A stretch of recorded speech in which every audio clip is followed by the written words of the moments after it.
You've heard about poaching, right? Rhinos and elephants getting killed, their horns and tusks being used to be sent off to China and all kinds of places where people do things with it. And they're worth a lot of money.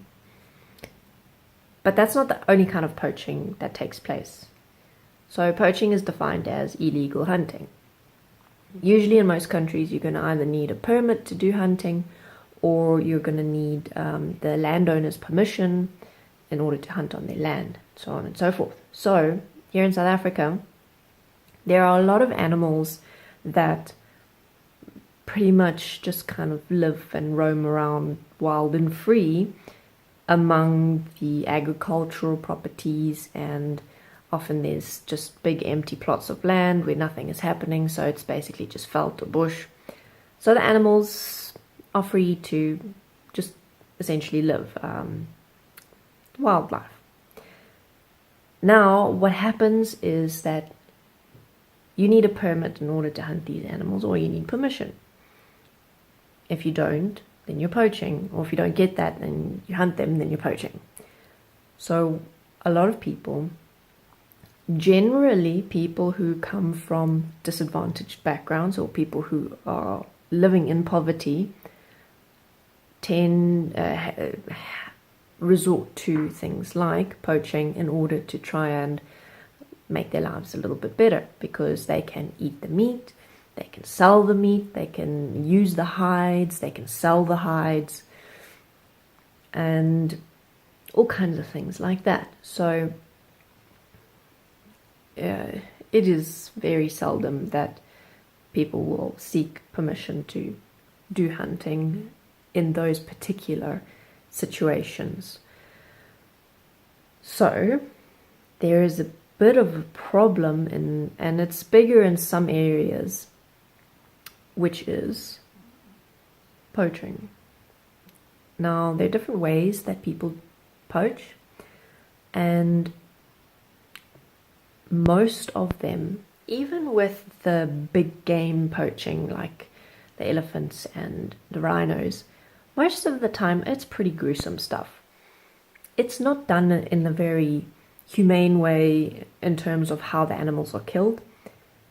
Here in South Africa, the types of killing methods that I have been told about and that I have seen evidence of, it's not nice ways to die on any account.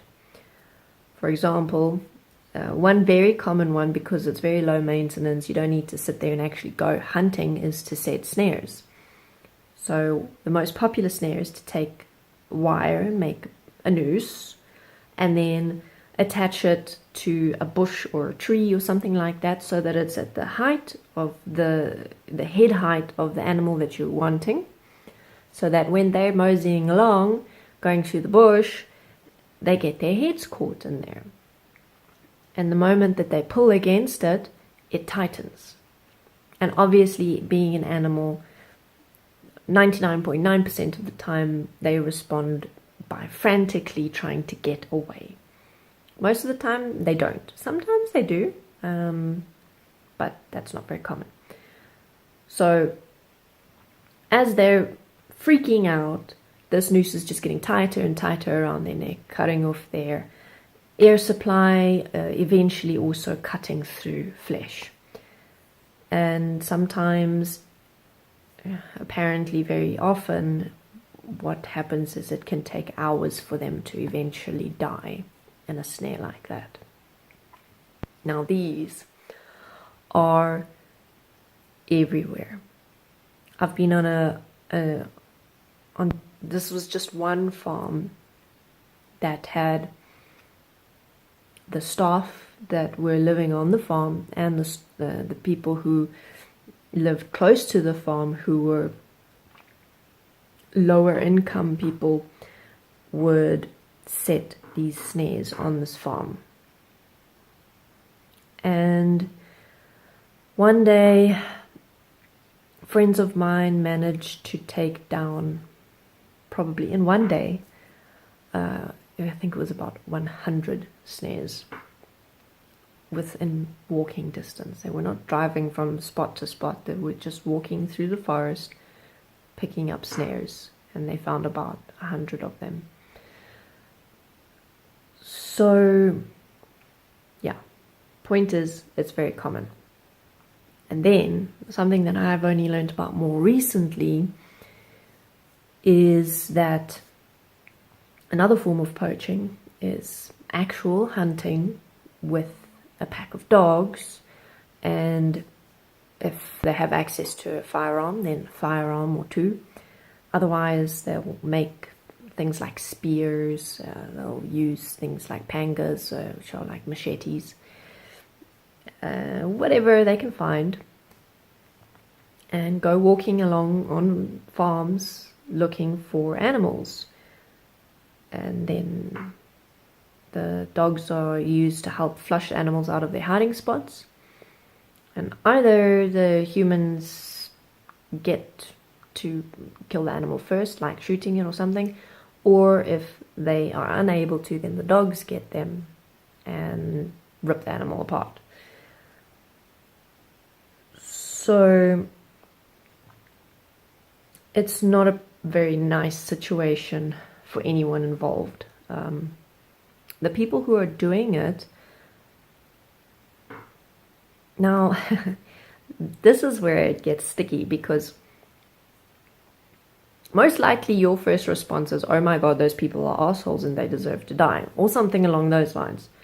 But the reality is that they are what they have been made. Yes, there is also the self-responsibility of they've equally created themselves. However, when you are born into poverty, when you are born into a society that has no value for you, when you are born into a culture and a family that tells you that animals don't have souls, or they don't feel pain, or they're less than you, they're less than dirt, they have no value, they have no worth. And if that's what is being taught to you from when you are born up until the point where you are an adult, then that is what's going to be shaping your behavior for the most part. Yes, of course, there are those few individuals who manage to, against all odds, change how they see the world just by themselves, just by learning things, observing things by themselves. But majority of people don't do that.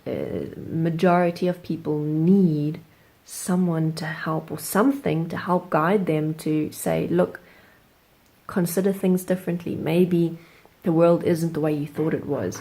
Maybe consider this. Maybe try looking at things that way. So most of the people in these situations are doing what they feel they need to in order to survive. They are treating the animals in a way that they believe is acceptable. And I'm not saying that it's right or that it's wrong. It is what it is. And even though a lot of people are going to think that's awful, it shouldn't happen, and yes, I agree, it is awful and it shouldn't happen, there are a lot of different factors involved here. What's also awful and what also shouldn't happen is poverty. What's also awful and what shouldn't happen is children born into broken homes, or children born to parents who don't actually know how to effectively parent a child. What's also awful is not having adequate health care available to you, or not being able to feed yourself in a healthy way, not having access to basic education that enables and empowers you to think critically and to observe and assess the world around you objectively. All of these things are awful, and it's all of the factors like that that come together that create this really, really awful situation. And that's what that's what we get stuck on, and failing to see that, because what we tend to do is we say, that person is evil, and they must be doing this because of that reason, and only that reason. We put things into little boxes. We give things, we assign judgment to things. And in so doing, we restrict ourselves from being able to see the totality of the situation, the entirety of it, from being able to see the reality that there's so much more than just that one thing. Yes, someone may be an arsehole, but there's a reason they are that way. And if you're just standing there going, hey, you're an asshole, you should die, and not looking at how did they come to be that way? How can we help other people not live that same path? How can we support that person to change? Then all that's going to happen is it's going to keep happening. We're just going to keep seeing the same things happening over and over and over again, because when does judgment ever help? When does standing there pointing fingers at people saying, look what a bad person you are, ever have a positive outcome? Most of the time, if you stand and point your finger at someone and say, you're an asshole, they're going to say, well, fuck you. They're not going to say, oh, am I an asshole? How am I that? How did I come to be that way? How do I change myself? Will you please help me?